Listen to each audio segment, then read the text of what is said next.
अनुराग कश्यप जी के बारे में बात बोलूंगी। इसे कहते हैं ऊंट का पहाड़ के नीचे आना। अब आया ऊंट पहाड़ के नीचे। ये वही अनुराग कश्यप हैं जो जब मर्जी आती है सुबह सुबह उठते हैं, ट्विटर पे जाते हैं, हिंदुस्तान को गलियाते हैं, हिंदुस्तान के खिलाफ बोलते हैं। जो हिंदुस्तान के पक्ष की, आपके हमारे पक्ष की बात होती है उसके बारे में बुरा भला बोलना शुरू कर देते हैं। देखिए अभी लेटेस्ट इनका देखिए, इनके बारे में जब कोई बात बोली जाती है कश्यप साहब के बारे में, तो ये कहते हैं कि ये लड़की झूठी है, इसकी बातों पर ध्यान ना दिया जाए, ये बेसलेस एलिगेशन है। कोई लड़की अपने आप को एक्सपोज करके तुम पे एलिगेशन लगा रही है, बेसलेस, एकदम से हम इसको मान लें और कह दें सर सॉरी हम ये नहीं करेंगे। किंतु ये भाई साहब निकल करके आते हैं कब? जब रवि किशन जो इनकी इंडस्ट्री के हैं और पार्लियामेंटेरियन हैं, लॉ मेकर हैं, जब वो बाहर निकल करके आए, उन्होंने पार्लियामेंट में खड़े होकर के ये निवेदन किया वर्तमान सरकार से कि नारकोटिक्स का जो ये गंदा धंधा चल रहा है इसको बस्ट किया जाए। हमारे बच्चे, हमारा यूथ सारा का सारा खराब हो रहा है और ये नहीं होना चाहिए। तो ये रवि किशन जी के बारे में अनुराग कश्यप बोलते हैं कि ये तो खुद ड्रग्स लेते थे, ये इनका तो पास्ट खराब है, इनकी बातों पर क्यों विश्वास करना है? मतलब आपने लाइसेंस ले रखा है, आपने कॉन्ट्रैक्ट साइन कर रखा है अनुराग कश्यप ने कि जो भी तुम्हारी मर्जी आएगी तुम किसी के बारे में गलत बोलोगे, बदनाम करोगे, उनका चरित्र हनन करोगे। ये क्या रवि किशन जी का चरित्र हनन नहीं है? आप किसी के बारे में भी कुछ बोल दो तो वो गीता और बाकी की जनता आपके कुकर्मों को सामने लेकर के आ जाए तो वो गाली। तो ऐसे तो नहीं होता है। उन्होंने अपना एक गैंग बनाया हुआ है, कुछ 8-10 लोगों का इनका गैंग है। ये क्या करते हैं, पहले डिसाइड कर लेते हैं कि अब जो है इस व्यक्ति का चरित्र हनन करना है,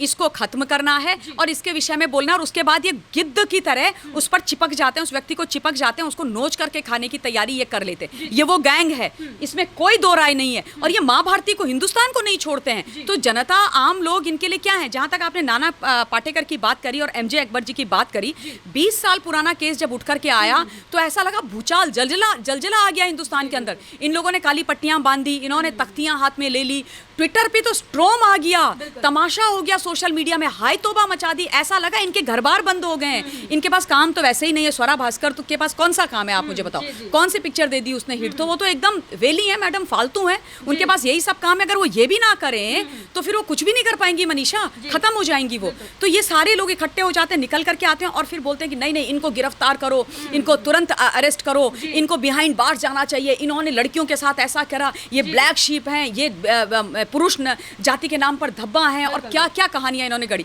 लेकिन आज जब इन्हीं की यहाँ की फटर्निटी की वो लड़की है ना, छोटे बड़े की बात नहीं होती है, तुम्हारी फटर्निटी की लड़की है, वो बाहर आकर के बोल रही है, तो बोल रहे हो कि झूठ बोल रहा है। क्यों? क्योंकि तुम्हारा साथी है।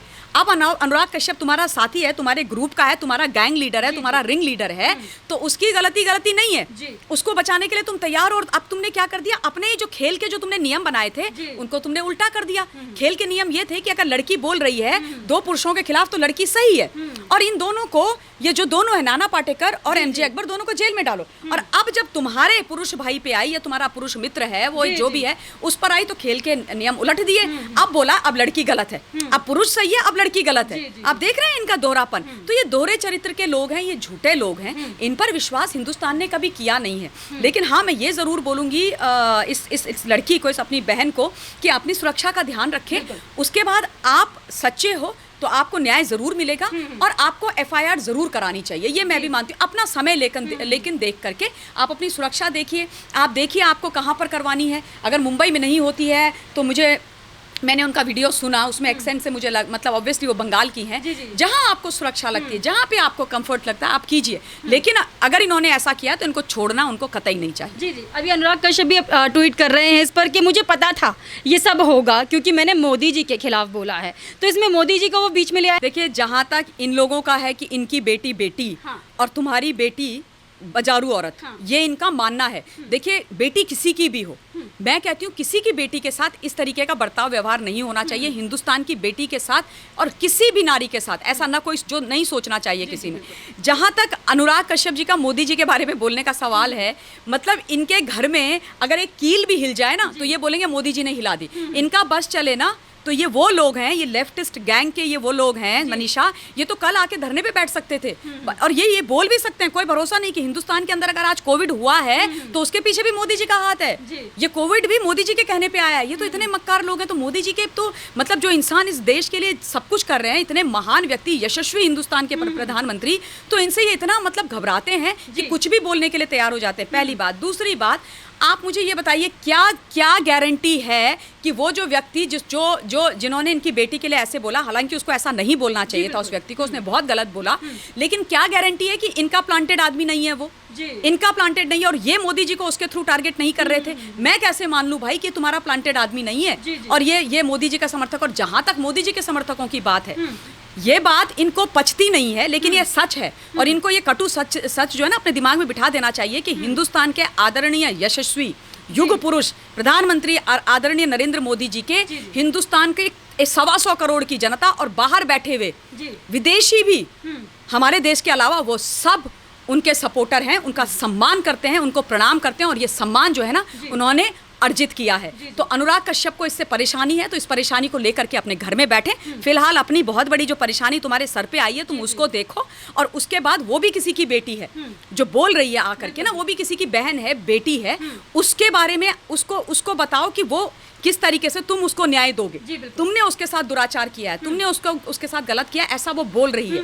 और मैं लड़की के साथ खड़ा होना पसंद करूंगी, मैं लड़की के साथ खड़ा होना पसंद करूंगी। और बिल्कुल अगर इन्होंने गलती करी है तो हाथ कंगन को आरसी क्या और पढ़े लिखे को फारसी क्या, इनको जेल जाना चाहिए, बिल्कुल जेल जाना चाहिए कश्यप साहब को। तो जी, तापसी पन्नू की बात यहाँ पर करेंगे। कह रही है my friend I am with you, वो कह रही है गलत होने के बावजूद भी कि आई एम विद यू, लेकिन पायल घोष के साथ क्यों नहीं खड़ी हुई? जब रिया चक्रवर्ती पर सुशांत सिंह केस पर ब्लेम लगे थे तो रिया चक्रवर्ती के साथ खड़ी हो गई थी।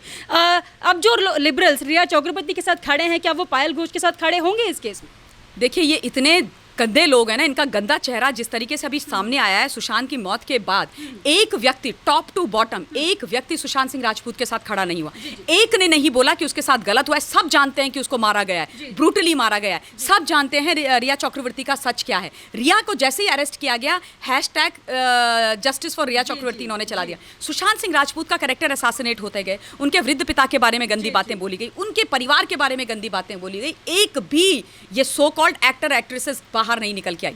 और उसके बाद जैसे निकल के आते हैं ना बिल में से बाहर, सारे के सारे निकल करके आ गए। इसका मतलब ये है कि रिया ने जो धमकी दी थी ना एनसीबी की, जब उसकी इन्वेस्टिगेशन हो रही थी कि अगर मैं पकड़ी गई तो सबके नाम खोलूंगी, सबको एक्सपोज करूंगी, तो यानी कि ये जो एक्सपोज होने वाले हैं उस गैंग में से हैं। क्योंकि जब आपके ऊपर आती है ना चोर की दाढ़ी में तिनका, आपके ऊपर आती है, तब आप इस तरीके से बिलबिलाते हुए बाहर निकलते हो। आप इनको रिया चक्रवर्ती से कोई लेना देना नहीं है, इनको अपनी जान बचानी है, ये उस गैंग के लोग हैं। मैं इसमें बोलने में मुझे कोई परेशानी नहीं है। अब मतलब आप उस व्यक्ति को जो जिस पर रेप का इल्जाम लगा है उसके साथ तो तुम खड़े हो जाते हो, लेकिन जिसका ब्रूटल मर्डर हुआ है उसके साथ नहीं खड़े हो। दिशा सैलियान के साथ इतना बुरा किया है, लेकिन तुम अगर इतने सच्चे हो और तुम कहते हो हम सच के साथ खड़े होते, तो दिशा के साथ क्यों नहीं खड़े हो तुम? आज निकलो ना बाहर, बोलो ना दिशा के लिए। क्या वो किसी की बेटी नहीं थी? क्या वो लड़की नहीं थी? क्या वो तुम्हारी इंडस्ट्री की नहीं थी? क्या उसने कभी ना कभी कहीं ना कहीं किसी से तो बात करी होगी। सुशांत सिंह राजपूत तो ए लिस्टर था, उसके लिए तुमने क्यों नहीं बोला? तब तुम कहाँ गायब हो गए? एक बंदे ने मुंह नहीं खोला। तो ये दोहरे चरित्र के लोग हैं, ये बहुत बुरी तरीके से एक्सपोज हो गए हैं, और जो थोड़ा 19-20 बचा हुआ है हम इनको पूरी तरीके से एक्सपोज कर देंगे, इसमें कोई शक नहीं। क्योंकि बॉलीवुड में से जब तक ये तमाम गंदगी बाहर नहीं निकली ना, तब तक उसकी सफाई नहीं होगी। और हमारे जो बच्चे वहाँ पर हैं, छोटे शहरों से जाते हैं, मध्यम वर्गों से जाते हैं, वो सुरक्षित नहीं है। और मुझे ये लगता है कि हमें एज अ रिस्पॉन्सिबल सिटीजन वो जिम्मेदारी अपने ऊपर लेनी पड़ेगी। ये मैडम स्वरा भास्कर, तापसी पन्नू, ये जोया अख्तर और ये इवन शबाना आजमी जी, वैसे तो भैया आप बहुत बड़ी हैं, लेकिन आपको अच्छे और बुरे का ज्ञान नहीं है। इतनी उम्र आपकी हो चली है। जावेद अख्तर साहब, मतलब आप इतने बड़े, इतने उम्रदार व्यक्ति हैं, आपको अच्छे बुरे का ज्ञान नहीं है, तो कोई बात नहीं है, हम आपको ज्ञान करा देंगे, पर कराएंगे जरूर। एक क्वेश्चन मैं आपसे महिला आयोग से जुड़ा पूछना चाहूँगी। महिला आयोग हर केस में आता तो है, लेकिन अभी तक मुझे ऐसा केस कोई नज़र नहीं आया है जो सॉल्व किया हो पूरे तरीके से। आप इस पर क्या कहना चाहेंगे? देखिए, महिला आयोग का जहाँ तक सवाल है, वहाँ से महिला आयोग की जो हमारी अध्यक्षा हैं, उन्होंने इनको ट्वीट के माध्यम से पायल को बोला है कि आप इस केस को महिला आयोग में लेकर के आइए, आप पूरी डिटेल्ड आप पूरी कंप्लेन कीजिए, और उसके बाद हम इसका इन्वेस्टिगेशन करेंगे। महिला आयोग का अपना पूरा एक प्रोसेस होता है इन्वेस्टिगेट करने का। कई बारी अगर जो आरोप लगा रहे हैं, तो वो अगर अपना केस वापस ले लेते हैं, तो फिर महिला आयोग भी उसमें कुछ नहीं कर सकती। लेकिन मैं बिल्कुल ये निवेदन करना चाहती हूँ, और मुझे भरोसा है अपने महिला आयोग पे, अगर ये केस में तथ्य हैं, पुख्ता सच हैं जो हो भी सकते हैं, तो डेफिनेटली इसकी इन्वेस्टिगेशन उनको करनी चाहिए। जी मैम, मी टू एक कैंपेन चलाया गया है, ठीक है, ये लड़कियों के लिए चलाया गया है जिनके साथ हैरेसमेंट हुआ है, लेकिन ये कैंपेन तो चला दिया, लेकिन अभी तक कोई रिजल्ट सामने आया। तो ऐसे कैंपेन का क्या फ़ायदा जिसका कोई रिजल्ट ही नहीं है, कहीं से कहीं तक कोई FIR नहीं है, कोई गिरफ्तारी नहीं है? क्या कहना चाहेंगे इसके लिए आप? देखिए, जब मी टू कैंपेन शुरू हुआ था तो मुझे लगा था ये बहुत अच्छा कैंपेन है, और मैं ये मानती हूँ, मेरा ये मानना है कि किसी भी कैंपेन का या किसी भी कानून का गलत इस्तेमाल किसी को नहीं करना चाहिए, ये मेरा व्यक्तिगत मानना है। और मैं एक चीज़ और बोलना चाहती हूँ इसमें कि मी टू कैंपेन सिर्फ लड़कियों के लिए क्यों, पुरुषों के लिए भी चलना चाहिए। सीरियसली, बीइंग अ वुमन मैं ये बात बोल रही हूँ, बहुत ऐसे पुरुष हैं, बहुत ऐसे लड़के हैं, बहुत ऐसे युवा हैं जिन पर झूठे और गलत एलिगेशन भी लगाए जाते हैं, उनकी भी सपोर्ट होनी चाहिए, ज़रूरी है, ये बात भी मैं मानती हूँ। लेकिन अगर इस तरीके के कैंपेन चलते हैं तो हाँ, उनको अंजाम तक पहुंचना चाहिए। किसी भी केस की मेरिट में इन्वेस्टिगेटिंग एजेंसीज को पहुंचना बहुत ज़्यादा ज़रूरी है। और अगर आप इन लोगों के लिए, मैं ये लेफ्टिस्ट जो ये गैंग है, इनके लिए मैं ये बोलना चाहती हूँ कि खेल के नियम एक रखो। ये नहीं कि तुम एक एमजे अकबर और नाना पाटेकर के लिए रूल बदल दो और उसके बाद जब तुम्हारे दोस्त के ऊपर इतना बड़ा मीटू का एलिगेशन लगे तो तुम उसके लिए नियम बदल दो। ऐसे नहीं होता है, ऐसे नहीं होता है। ये बड़े लोग हैं, ये वो लोग हैं जो बहुत बड़े लोग हैं। और बॉलीवुड की सच्चाई हम सब जानते हैं कि बॉलीवुड में ऐसी चीज़ें होती रही हैं। कास्टिंग काउच के बारे में अभी कंगना ने बात करा है, कास्टिंग काउच हम सारे लोग समझते हैं, दबी आवाज़ में बहुत लोग बोलते हैं। और एक चीज़ और मैं बोलना चाहती हूँ अपने बॉलीवुड के फ्रेटर्निटी के लोगों से, बच्चों से जो जाते हैं खास तौर पे, कि आप लोगों को हिम्मत तो करनी पड़ेगी। आप लोग हिम्मत कीजिए, बाहर आइए, ये जो अन्याय है इसको ख़त्म कीजिए। हम सब आपके साथ खड़े हैं, हम बोलेंगे, ज़रूर बोलेंगे। देखिए, जहाँ तक पायल घोष का सवाल है, मैं उसकी हिम्मत की दाद देती हूँ, क्योंकि वो एक लड़की है। वो अगर अनुराग कश्यप के बारे में इतनी बात बोल रही है तो पहले वो अपने को एक बहुत डेंजर में डाल रही है, पब्लिक डोमेन में डाल रही है, अपने एक चरित्र की भी बात कर रही है। तो किसी भी लड़की के लिए बहुत हिम्मत चाहिए होती है बाहर आकर के इंटरव्यू देना या बात करना कि मेरे साथ ऐसा हुआ और किसी ने मेरे साथ ऐसा किया। क्योंकि क्या होता है, आप ही की जो इंडस्ट्री के लोग हैं वो आपको जज करना शुरू कर देते हैं, आपकी बैशिंग करना शुरू कर देते हैं। तो सबसे पहले उस लड़की की हिम्मत की दाद देना चाहती हूँ। और एग्जैक्टली वही हुआ जो मैंने पहले बोला कि उसको जज करना शुरू कर दिया गया, उसकी बैशिंग होनी शुरू हो गई। उसके लिए वो लोग जो अनुराग कश्यप के साथ खड़े हैं, उन तमाम एक्ट्रेसेस ने भी ये बोलना शुरू कर दिया कि इसने 2014 में क्यों नहीं बोला या इसने एफआईआर क्यों नहीं करी। आपने ये नहीं सोचा कि कम से कम आकर के उसने कहीं से तो शुरुआत करी, कहीं से तो हिम्मत करी। अगर उसके साथ अनुराग कश्यप ने ऐसा किया, देखिए हम सबको ये जानकारी नहीं है अभी, है ना, तो हम यही कह सकते हैं अगर उसके साथ ऐसा हुआ है, उसने अनुराग ने ऐसा किया है। और बॉलीवुड इंडस्ट्री के बारे में जो ये घिनौना गंदा सच है, ये हम सारे लोग सुनते आ रहे हैं। मीटू के एलिगेशंस बहुत लोगों पे लगे हैं और जिस लड़की ने भी लगाने की कोशिश करी है उसके खिलाफ सारा जो मेल फ्रेटर्निटी है वहाँ की खड़ी हो जाती है।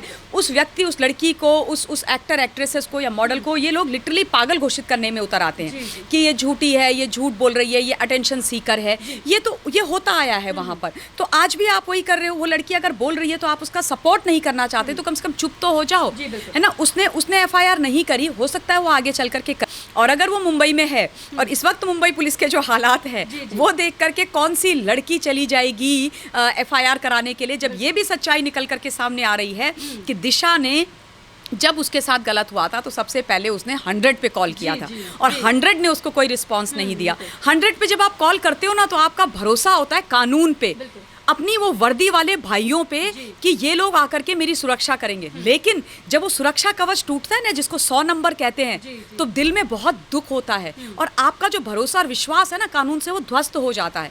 तो ये सारी चीज़ें आज हम भी देख रहे हैं, जो बॉलीवुड में हैं वो लोग भी देख रहे हैं, तो किसको डर नहीं लगेगा। तो आपको ये समझना पड़ेगा कि वो लड़की जो बोल रही है वो अपने बारे में एक एक स्टेप सोच समझ करके ले रही होगी, तो हमको उसके साथ खड़े हो जाना चाहिए।